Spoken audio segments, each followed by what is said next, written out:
चाहती हूँ। उदयपुर मेरी तरफ से और अगर उदयपुर के एक एक बच्चे की तरफ से, उदयपुर की नगर निगम की तरफ से बहुत बहुत आभार, अभिनंदन। पूरे नगर की ओर से हमारी महापौर आदरणीय वसुंधरा जी का अपने ढंग से स्वागत कर रही है, अभिनंदन कर रही है। आज भारतीय जनता पार्टी डूंगरपुर के हमारे पुराने कार्यकर्ता जो बीच में जनता दल यू में थे, आज पुनः पार्टी में लौटे हैं। ऐसे के गुप्ता जी को पुनः भारतीय जनता में शामिल होने के लिए गुप्ता जी को माला पहनाकर जितने जी उनका स्वागत कर रहे हैं, तालियों की जोरदार गड़गड़ाहट से उनका स्वागत करें।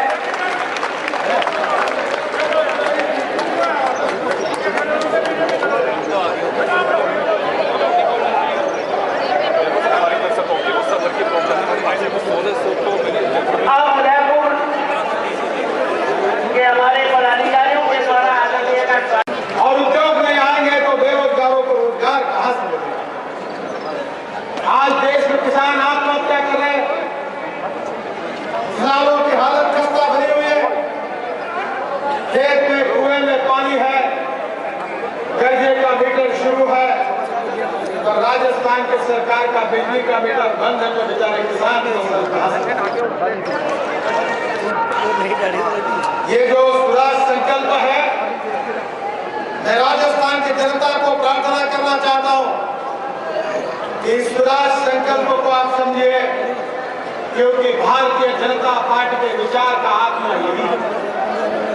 हम हिंदुस्तान की तकदीर को बदलना चाहते हैं, हम हिंदुस्तान के भविष्य को बदलना चाहते हैं, हम हिंदुस्तान को भय, भूख, आतंक और भ्रष्टाचार से मुक्त, सुखी, समृद्ध, संपन्न और शक्तिशाली हिंदुस्तान, यही भारतीय जनता पार्टी का विचार है और यही भारतीय जनता पार्टी का संचार है।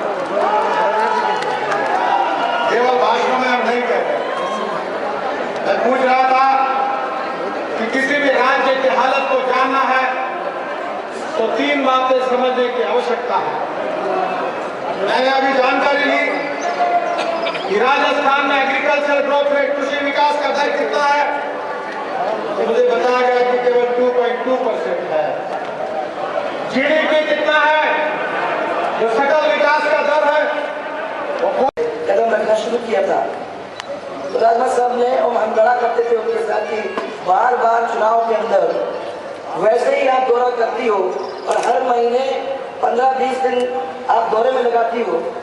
हम लोग जब छुट्टी में आते हैं तो आपसे हमको मुलाकात करने का मौका भी नहीं मिलता है। दूसरी जो माताएं होती हैं वो अपने बच्चों के लिए समय निकालती हैं, उनको पिक्चर में ले जाती हैं, उनको घुमाती हैं। हम जब घर में आते हैं तो हमें ये बताया जाता है कि किसी आदिवासी क्षेत्र के अंदर आप हो या किसी हमारे भारतीय जनता पार्टी के चुनाव में आप हो या कहीं ना कहीं क्षेत्र के अंदर आप काम कर रहे हो और वहाँ हम लोगों को पहुँचाया जाता है, जबकि हमारा मन नहीं करता यहाँ करने का, आपको छोड़ के हमारे साथ रहना चाहिए। तो एक दिन बहुत ज़्यादा हो गई थी तो उन लोगों ने उनने हमको अलग से बिठाया और उन्होंने मुझे एक छोटी कहानी कही। उन्होंने कहा तुमको समझ में नहीं आ रहा कि तुम्हारा कितना बड़ा सौभाग्य है। जब मैं एक बहुत छोटे से परिवार से आई, मेरे पिताजी जो थे वो उप जिला कलेक्टर थे, उससे आगे गए नहीं, छोटा सा घर था मेरा, और इतने बड़े घर में मेरा विवाह हुआ। तो मैं अपने मन के अंदर ये सोच रही थी कि क्या किया, किस वजह से भगवान ने कुछ सोच करके मुझे इस परिवार में भेजा है। और जब उनकी शादी हो रही थी तो उस समय उन्होंने कहा कि मेरा घूंघट बहुत लंबा हुआ करता था, माता मैंने उस दिन में कुछ दिखाई तो देता नहीं था।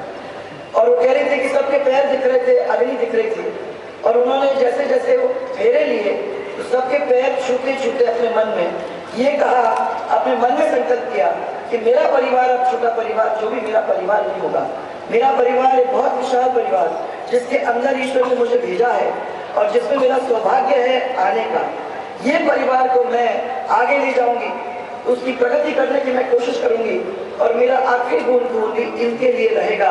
ये प्रतिज्ञा करके मैं वापस आई थी, तो मैं अपनी प्रतिज्ञा को पूरा कर रही हूँ। परंतु मैं तुम बच्चों को ये कहना चाहती हूँ कि तुम लोग बहुत सौभाग्यशाली हो कि तुम्हारा परिवार सिर्फ एक भाई दो बहनें नहीं है, तुम्हारा परिवार इतने सारे भाई इतनी सारी बहनें, इतना बड़ा परिवार, इतना विशाल परिवार है कि तुम एक दिन इसको समझोगे कि कितना बड़ा प्यार तुम लोगों को इनके साथ से मिल रहा है। उन्होंने मेरे को ये कहा कि मैं चली जाऊंगी, अभी तुम लोग ये बात को समझ नहीं रहे हो, तुम बड़े हो जाओगे तब तुमको समझ में आएगी मैं नहीं हूंगी, और तब तुमको समझ में आएगी कि जो मैंने बात कही थी वो सच कही। और मैं आज भाई और बहनों ये कहना चाहती हूँ आप लोगों को कि इतना बड़ा प्यार, इतना साथ, इतना आशीर्वाद आप लोगों ने दिया है कि कभी उनकी कमी महसूस ही नहीं हुई। ऐसा कभी नहीं लगा कि परिवार जन नहीं है, जहां गए वहां आप लोग खड़े थे, इतने सारे भाई, इतनी सारी बहनें और इतना सारा आशीर्वाद और प्यार। और मैं समझती हूँ कि उसके बाद अगर हम लोग आपके लिए नहीं समर्पित होंगे तो आगे चलते हम करेंगे भी क्या। ये हमारा परिवार है, आप लोगों ने चला चला के जहाँ गए हो वहाँ याद दिलाया है कि तुम मेरे परिवार के हो। किसी ने बहन माना, किसने बहू माना, किसने बेटी माना, और चला चला के प्यार से वो चुनरी उड़ाई, और चुनरी उड़ा के उसके साथ अपने प्यार का भार भी हमारे कंधे के ऊपर डाला।